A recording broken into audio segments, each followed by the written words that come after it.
Thank you on behalf of the International Society for Quality of Life Studies for joining this webinar titled Machine Learning for Social Science, Expanding Methods Beyond Traditional Statistics, presented by Dr. Mohsen Joshanloo. My name is Antonio Pinter, and I am the ISQOLS VP of Programs and Events, and I will be hosting and facilitating the Q&A and serving as a discussant for the session today. Now to our presenter. Mohsen Joshanloo is a personality and cross-cultural psychologist who studies mental well-being, personality traits, emotions, and successful aging. His work aims to strengthen the global scope of psychological science through international collaboration and the inclusion of culturally diverse concepts and data drawn from 6 continents. He specializes in advanced statistical and computational method and is a professor of psychology at Keimyung University and an honorary principal fellow at the Melbourne Graduate School of Education, University of Melbourne. Without further ado, Mohsen, the floor is yours. Thank you so much, Anthony. And thank you, everyone who is here. Thank you for joining us. Mohsen, so I'm just going to bother you 1 second. I think you have potentially 2 screens, and we're not seeing the right screen. We're seeing the one with your notes. So maybe you just want to, on the display settings, switch to the screens. Perfect. Thank you. Now it's better, right? It's perfect. Thank you. Awesome. Yeah. Sorry for the issue. Thanks everyone for joining us. So we have a short time to talk about a very complex topic, and so please keep in mind that this presentation will involve a lot of simplifications and generalizations. Okay. So I'm going to talk about machine learning, obviously, but that's not how we will start.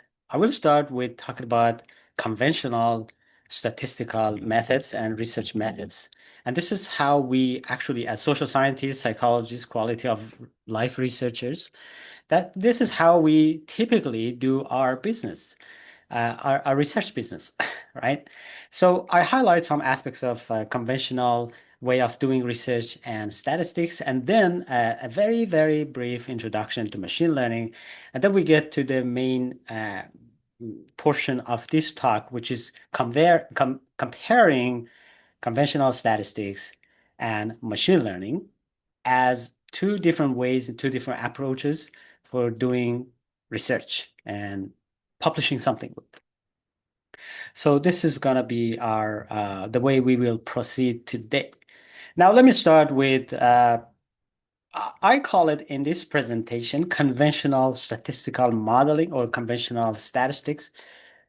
You can call it whatever you want. I'm just saying that this is the typical way that we do our research. And it generally consists of the general linear model and generalized linear model. So techniques such as ANOVA, regression t-test, and COVA, logistic regression, and their variations. And also there are expansions of these models such as structural equation modeling and mixed models. So this is how we typically analyze our data and publish our results. And so let me highlight some aspects of some key characteristics of this approach. Please bear with me.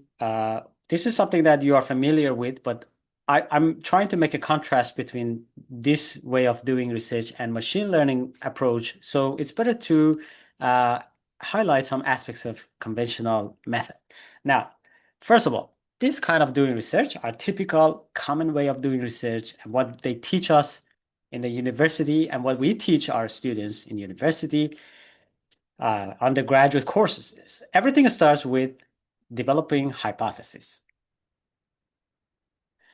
So we are taught that you read the literature, you start reading about different theories and publish research and come up with a hypothesis or a set of hypotheses. And that's how everything starts, with hypothesis. So that's the first step in our journey for doing a research empirical study. Now, after you have your hypothesis or your a set of hypotheses, then you start thinking about collecting data. Well, you need to design an experiment or survey, and again, everything is dependent on your research question and your hypothesis. Like which variables to measure? Look at your hypothesis. What kind of sample? Young, older adults, emerging adults, children, student samples, adult samples. Look at your hypothesis. So every aspect of your survey or experiment is designed based on your hypothesis, and usually you include a small set of variables or which to measure, and that would be enough to answer questions about your hypothesis. I mean, supporting your hypothesis or rejecting your hypothesis, right? Now, you collect your data. Next step is to analyze your data. And here is there's something interesting here. Usually, it's obvious which method you should use. Now, you look at the nature of your variables and your research question, it becomes clear. Like, should I use regression? Should I use ANOVA? Should I use t-test? Mediation, moderation? It's pretty obvious which method you should use. And usually there's a one best way to analyze your data. And if you ask 10 researchers, 8 or 7 or 9 of them agree that ANOVA is your method. So it's clear which type of modeling you should use in our conventional way of doing research. And then, so you use one of these techniques, regression, t-test, ANOVA. And then what you are interested in, you are interested in making some sort of inference and either supporting your hypothesis or rejecting your hypothesis. So that's why you did the whole study. You had a hypothesis, you collected data, you chose your statistical method, you designed your experiment. Now you have the data, you are looking for something that helps you with a great amount of certainty decide if your hypothesis is supported or rejected. And usually you look at p-values and coefficients, confidence intervals, effect sizes, right? Because you want to answer the question that you already had in mind. You want to accept your hypothesis or reject your hypothesis. Okay. Don't get me wrong. I'm not saying something's wrong with our conventional way of doing research. I teach conventional research methodology and statistics. I promote it. I love it. I use it. 90% of my research, I have used it. So there's nothing wrong with it, but any approach has some limitations. So let's talk about, I want to highlight 4 of these limitations. Number 1, now you want to say something about your hypothesis and you love some certainty. And that this need of certainty, this hypothesis centeredness has created a over-reliance on p-values. There are many debates and a lot of discussions about we should not rely solely on p-values. Should also check confidence intervals. We should also check effect sizes and should take into account more information about your hypothesis. But at the end of the day, all of us know that p-values are important. And we use 0.05, 0.01. We use these golden thresholds. And if you look at the history of these thresholds, you will realize that these are arbitrary numbers, really. But we have accepted them as golden standards. And we rely on p-values a lot. Even if your effect size is strong, but your p-value is not significant, still, it's hard to publish your study because everyone wants to take p-values seriously. But there are also a lot of criticisms of this practice, a lot of ways to improve it, a lot of ways to do it in a wrong way, such as p-hacking. So a lot of debates and discussions. So I look at it as a limitation of our conventional way of doing statistics. Number 2, and this is something that most people ignore. So when you want to use regression and over t-test, the general linear model procedures or generalized linear model procedures, there are a lot of assumptions, but we usually ignore them. However, if those assumptions are violated, your results are not accurate. So basically, those people who design these procedures, they also taught us that we have to check assumptions. But it's not just assumptions. Every method has some assumptions. You can call assumptions for our conventional statistics as highly uh, unusual assumptions. They are very strict, actually. They are, even you can call them unrealistic. Now, when you collect data, real life data, and when you look at it, usually these assumptions are not fully supported. And usually you are in violation of these assumptions. Now, for example, linearity. Now, let's say you have 20 variables. Yeah, if it's real data set, it's real data, it is guaranteed that at least some of your variables don't have a linear relationship with your outcome. Homogeneity of variance, I mean, the absence of influential observations and outliers, which is almost impossible in real data, normality of residuals, and lack of collinearity, multicollinearity. These are really strict assumptions. Usually we don't test them, and even if you test them, you find that some of them are violated. So I consider this one of the limitations of conventional way of doing statistics. So there are strict assumptions, and they are usually ignored. And usually you violate these assumptions. 3, this is another limitation of our way of doing research. We highly rely on hypotheses. So we do confirmatory research. So there's another type of research called exploratory, which is not favored in our conventional way of doing research and our ideology.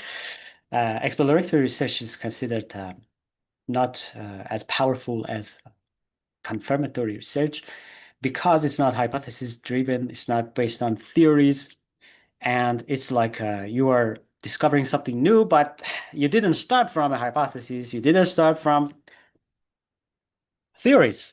So something should be wrong with your new discovery because you didn't start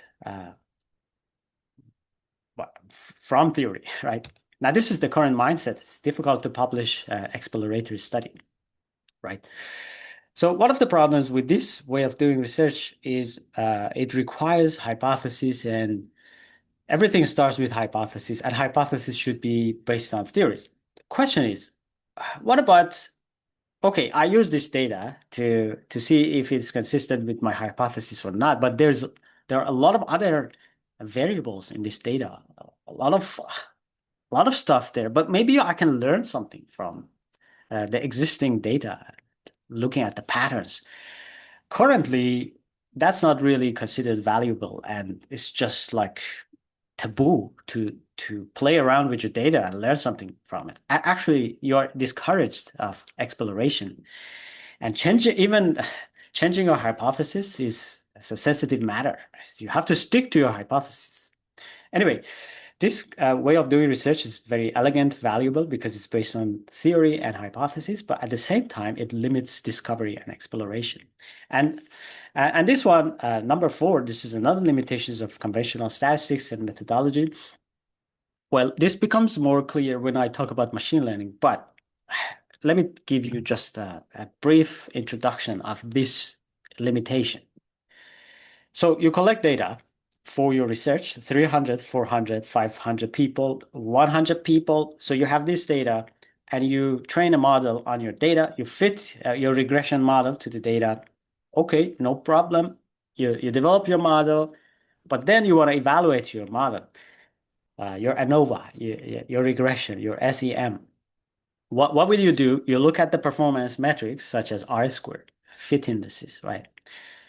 Now, here's the point. You use the same data to develop your model and the same data to evaluate your model, right? So you train your model on the same data. You get to calculate your intercept and slopes in regression in this data set and your R-square in this data set. So you are actually evaluating the model that you developed in the same sample. You may say, what's wrong with it? Of course, that's my sample. when we talk about machine learning, you realize that machine learning thinks that something is wrong with this, and we need to go one step further. All right, so again, I love conventional statistics. I teach it. It's my job. But there are some limitations. Now, if you put together these aspects that I talked about, like everything starts with hypothesis, and you're banned from doing something without hypothesis.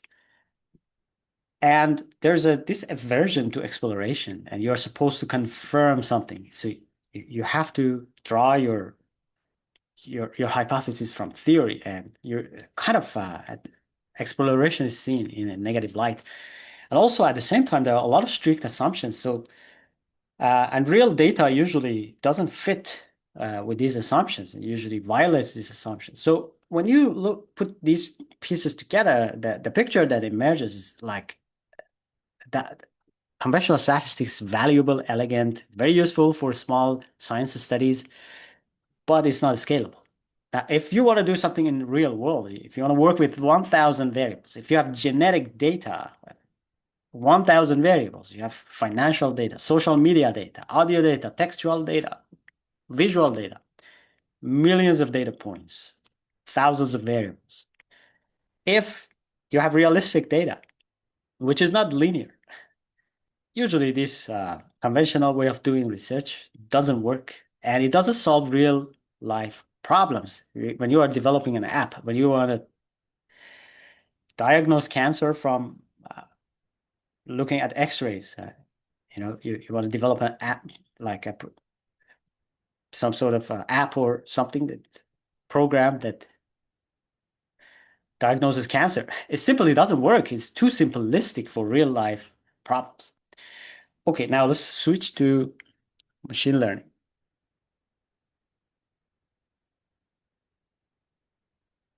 Okay, what is machine learning? I just give you very intuitive, basic, easy definition of machine learning. Machine learning is to use the machine to learn patterns from the data. That's it. Just use a machine to discover, unravel patterns in the data. So what's going on in the data, right? So that's what machine learning is. How is it related to artificial intelligence? Machine learning is not artificial intelligence, but artificial intelligence uses machine learning. But that's not the only thing that AI uses. AI also uses other procedures. So AI is to develop systems that show human-like behaviors, such as decision-making, learning, remembering, solving problems, right? And so now we are talking about a system that is gonna be like humans. And just look at your behaviors. Most of the behaviors that you show, you have learned them. So learning is very important for AI, and that's why machine learning is important, right? So there are other types of artificial intelligence. Some of them are data-based. And these database ones use machine learning. They learn from the data, right? So they learn from the data. It's like human beings, we learn from our environment, visual data, audio data, information we get, we learn, right? So some types of AI heavily uses machine learning, like large language models, such as ChatGPT and other large language models. They are based on machine learning. They have learned from internet data, everything on internet, and now based on those learnings, they are showing human-like behavior. But there's another type of artificial intelligence where AI doesn't need to learn. We experts give rules to the machine. So rules are not learned from data, they are provided to the machine. So that's how machine learning is related to AI. Now, let's break down some aspects of this definition. Machine learning, first of all, if you don't have data, don't talk about machine learning. So machine learning is about learning from data. So everything starts with data. You need some data. So you have data, any type of data. Doesn't need in social sciences, we have tabular data, right? So we have rows and columns. and usually strings or numbers.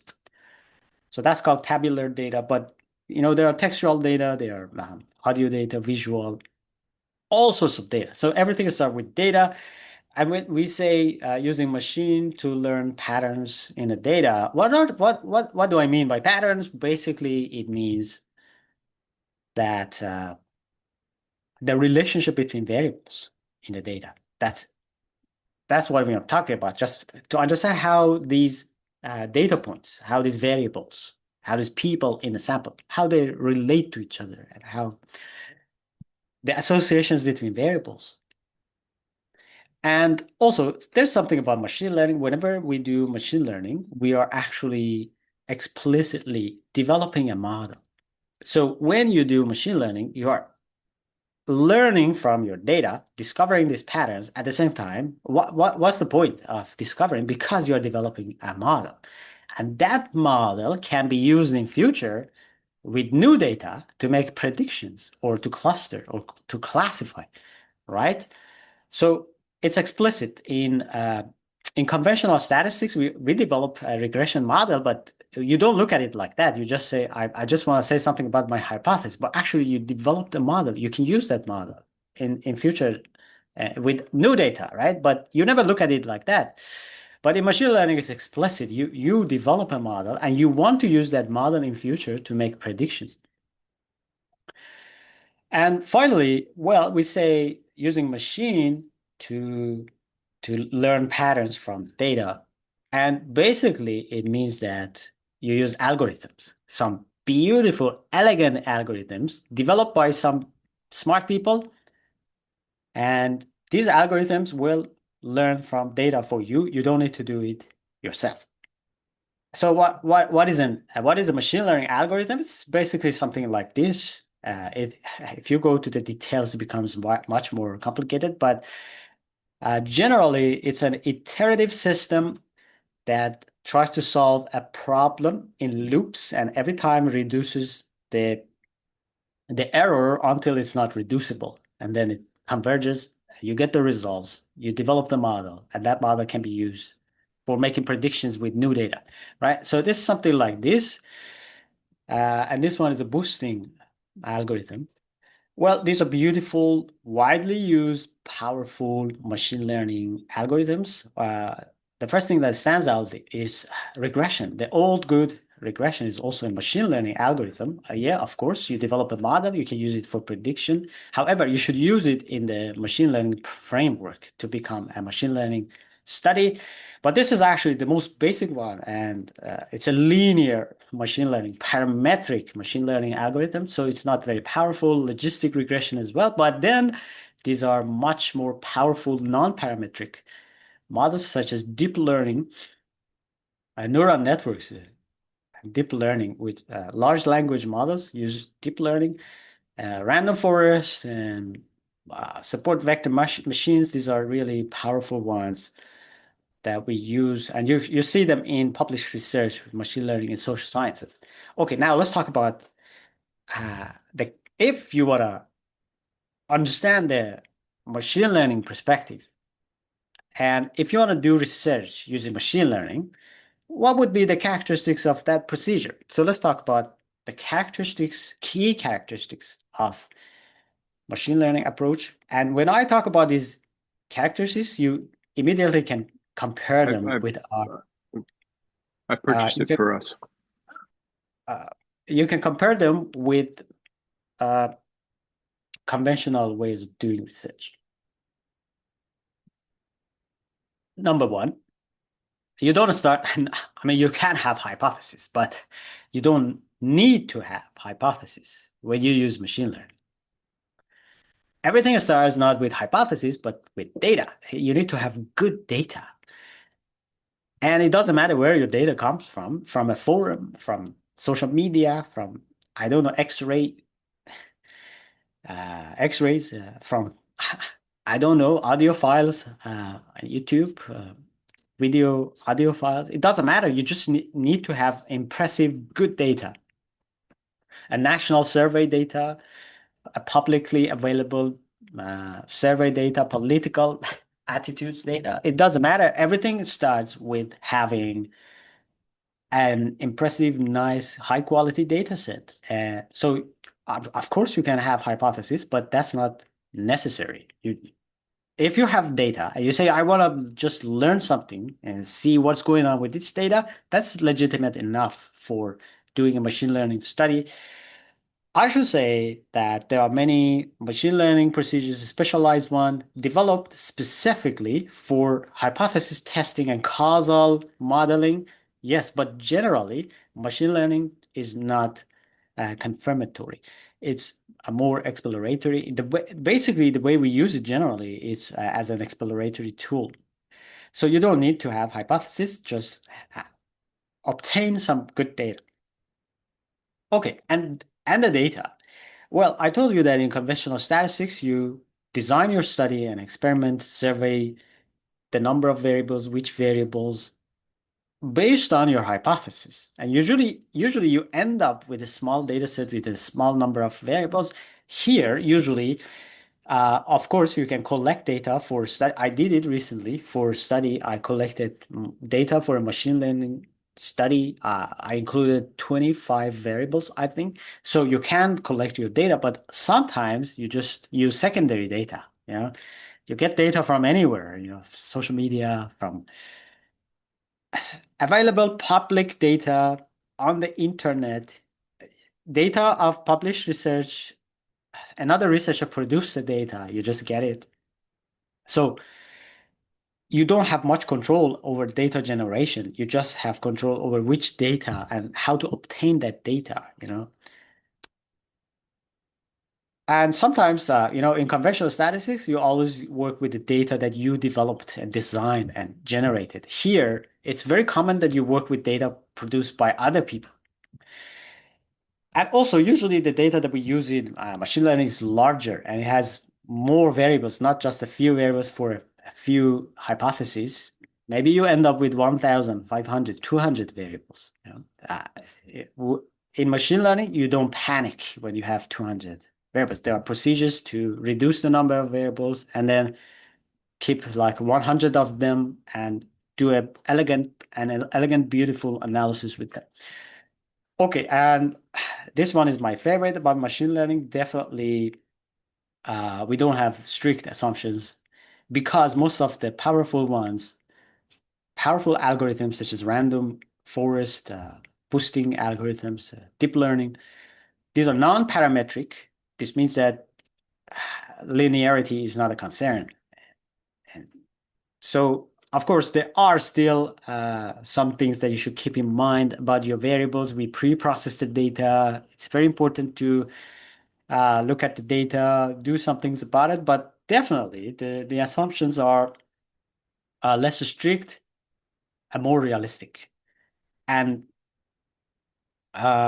most of the algorithms can handle any type of data. Also, in conventional statistics, you start with hypotheses, and hypotheses usually include a few variables, right? Here, because you don't have many hypotheses most of the time, you may have hundreds of variables, and you wouldn't panic because why would you panic? There's no hypothesis. I just want to learn. So maybe any of these variables in the data may be a very good predictor of my outcome. So let's look at all of them. You don't need to panic. The algorithm can handle many variables. Also, because these models are very flexible and non-parametric, they can do complex types of analysis. For example, you don't need to specify beforehand the interactions and moderations. The algorithm already handles interactions.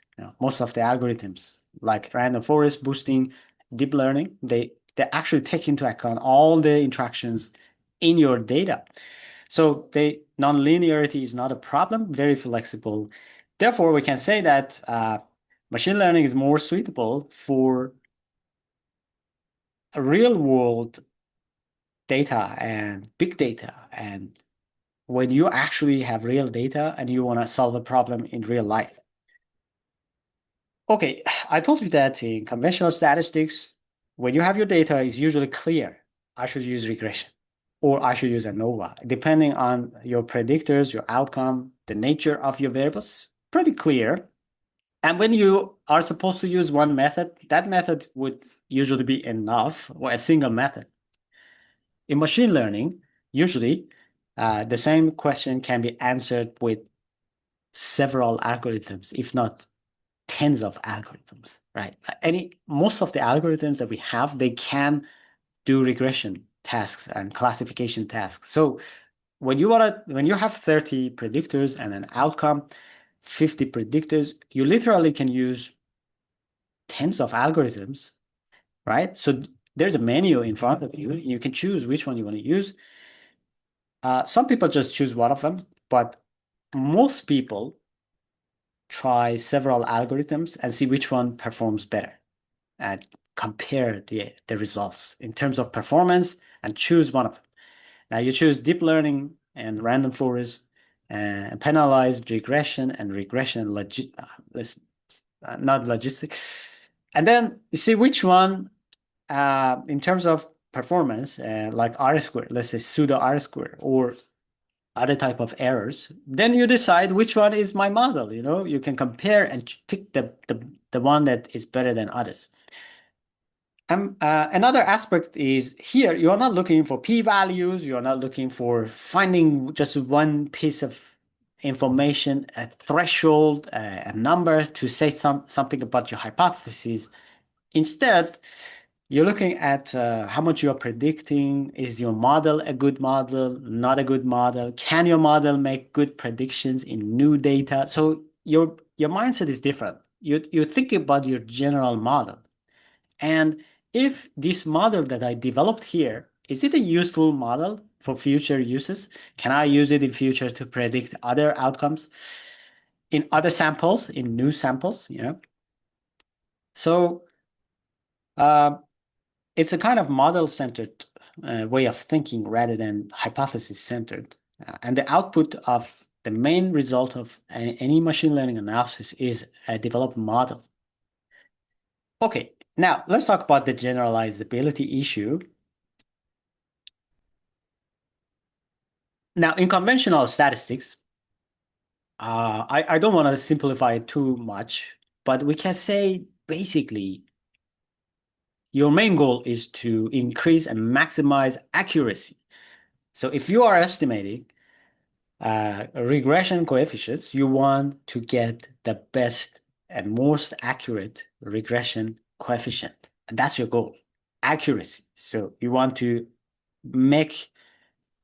produce results that are highly accurate in the sample that you are using, right? Okay, then you say, what's the problem? Accuracy is a legitimate goal and science should be accurate. Well, what's the problem? The problem is you only have one sample and you are developing a sample which is fitting your data. This sample that you have 500 people is fitting it very well. And you are happy with it because the model you developed is producing very high R-square in your sample. However, something that you are ignoring is, okay, this model is doing a good job in this sample, but maybe if I use it in another sample, it cannot really have a good performance because of the problem of overfitting. Like I developed a model which is perfect for my sample, but it's not good for other samples. It's not generalizable. That's the problem. Now, machine learning is mindful of this problem. It has a dual mandate, accuracy, generalizability. So it tries to maximize both simultaneously. Sometimes machine learning accepts some level of inaccuracy and bias because also it wants to maximize generalizability. So machine learning learns learns the model in your sample, but then tries to see if this model can make a good, has a good performance in other samples, right? Okay. The general solution of machine learning is to train the model in one sample and then test it or evaluated in a different sample. Now, you may ask me, oh, okay, I have only one data set. I collected this sample, 500 people. I don't have two data sets. Then what is going on here? What is the solution that machine learning approach presents here? It's very simple. Machine learning, whatever data you have, like 300 people, 500 people, 2,000 people, 10,000 people, doesn't matter. It splits your data. So in different portions, it splits the data. It uses some part of your data to train the model. You get your slope and intercept, right? And then it uses another part of the data, which is a secret. It's not available to the algorithm while training, right? So it sets it aside. It doesn't see it during training. Then evaluates your model, calculates your R-square in the unseen data, right? So this way, machine learning tries to maximize both accuracy and generalizability. Now, sometimes your algorithm understands that, okay, I'm increasing accuracy. It's perfect. In the training part of the sample, in the portion of the sample that I'm learning from, this model is working perfectly. So it's becoming more accurate and accurate. But at that time, the algorithm decides to decrease accuracy for the sake of generalizability. It says, okay, if I make it too accurate for this sample, then it's not generalizable to other samples, right? Now, okay, so there are two ways, there are many ways actually that machine learning does this, but let me explain two of them very briefly. Learn, then test paradigm. So what is it? Basically, your data is split into training data and test data. Here, the model is learned. You train your model, your regression model, or your random forest here, and then you use this part, which is a part that is not available during training, to evaluate your model. Is a good model, you know? So in this way, because you have two samples and you also want to maximize generalizability, you end up with a balanced way, a balanced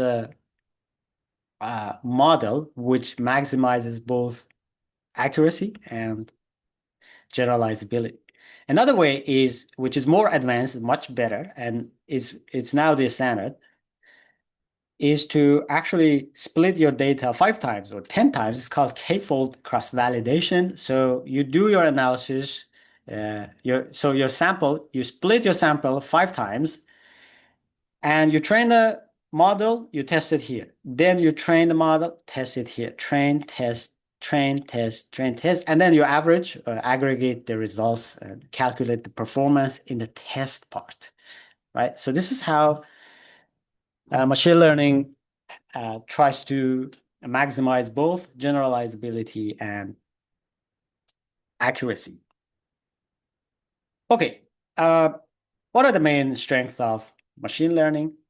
First of all, if you compare linear regression, for example, with good machine learning algorithms such as deep learning or boosting algorithms, you see that usually R-square is larger in machine learning than linear regression. Obviously, because linear regression assumes that all the relationships are linear and it's not realistic. So more flexible machine learning algorithms can perform better. And they give you better R-squares, usually, not always. Second, strength of machine learning is you can use, you can have many variables. There are procedures to analyze thousands of variables in machine learning. But in our conventional way of doing research, where it's hypothesis-based and your hypotheses are usually about a few variables, it's usually unbelievable. Hard to imagine working with thousands of variables. But machine learning can handle that as long as your data is large, but also there are algorithms that handle more variables than your participants. Like your sample size is 300, you have 500 variables. There are algorithms such as random forest that can actually analyze that data. This one is my favorite, fewer restrictive assumptions. These are non-parametric models designed for large data. and assumptions are less strict in machine learning.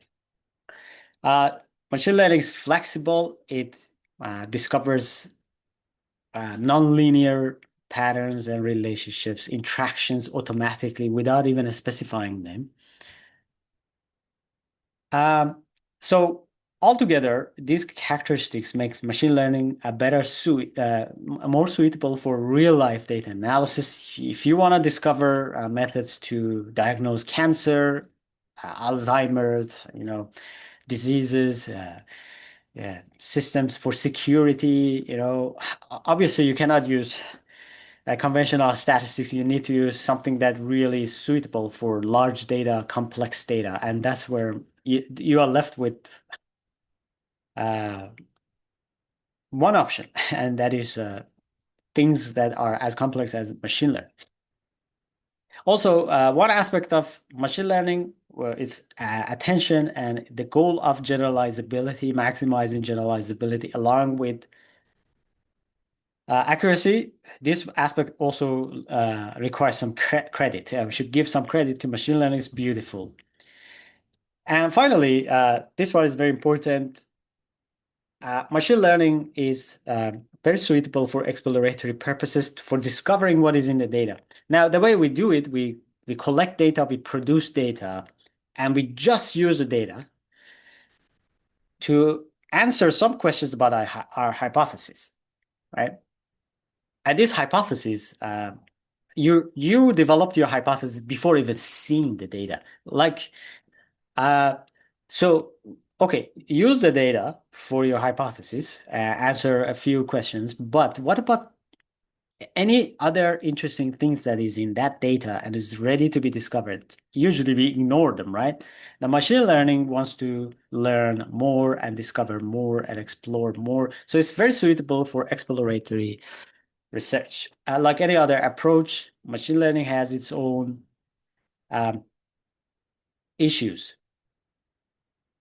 and limitations. And it's more than what I'm saying here, but let me highlight some of them. First of all,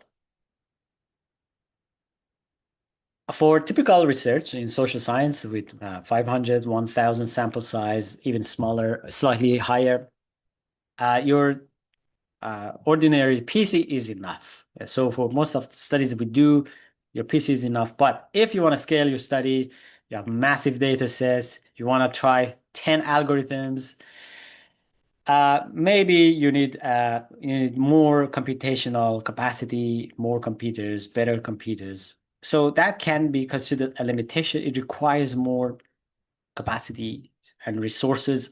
But for general use, machine learning can be handled. I mean, sometimes my analysis takes 1 hour, 2 hours, 1 day, 3 days. So it just sometimes may need more time and resource. Now, the second limitation is, in general, we need larger data sets for machine learning. Of course, you can do machine learning with 1,000 participants. It's possible. 500 even is possible, depending on the number of variables. But if your sample size is small, like an experimental study, like you have 3 groups and each group 50 people, which is typical in experimental psychology research, at least, I think that would be too small for machine learning. So in general, you need more data for machine learning because usually you are exploring, you have more variables, complexity is higher. So large data sets would be helpful, larger samples would be helpful. Finally, this one is mentioned a lot. They say machine learning algorithms are black boxes. And that's true, really. If you are used to regression, intercept and a slope, so I trained my regression model. I have the intercept and slope. Now give me any predictor variable. Based on these two numbers, I can calculate the outcome. So it's very simple, and I know what's going on. The same applies to other general linear models such as ANOVA, a t-test, right? However, machine learning is much more complicated. So let's say you're doing random forest, you're growing a forest, 1,000 trees, each tree has these branches. So your model will make predictions based on some averaging voting, but will you know how your model is making these predictions? Probably not, because it's too complicated. Now, that's why we call machine learning, in comparison actually to regression and simple models, of course, it's like a black box. We never know how these predictions are made. It's too complicated. And that can be considered a limitation for if you just want to explain everything. And that's why sometimes scientists and classic statisticians have trouble with machine learning, because some aspects of it looks like black box. But let's look at it from a different way. I mean, when you are trying to find a diagnosis for cancer, for some diseases, you want to diagnose potential risk for heart disease before even doctors can recognize. So you are developing that model, and that model is actually working. Now, if you look at around you, all these apps and systems around you, your mailbox that decides if this is a spam or not a spam, that's using a model developed by machine learning. So, I mean, these are working. So at the end of the day, we want them to work rather than we know how they are working. But that's a legitimate concern, and that's something to consider.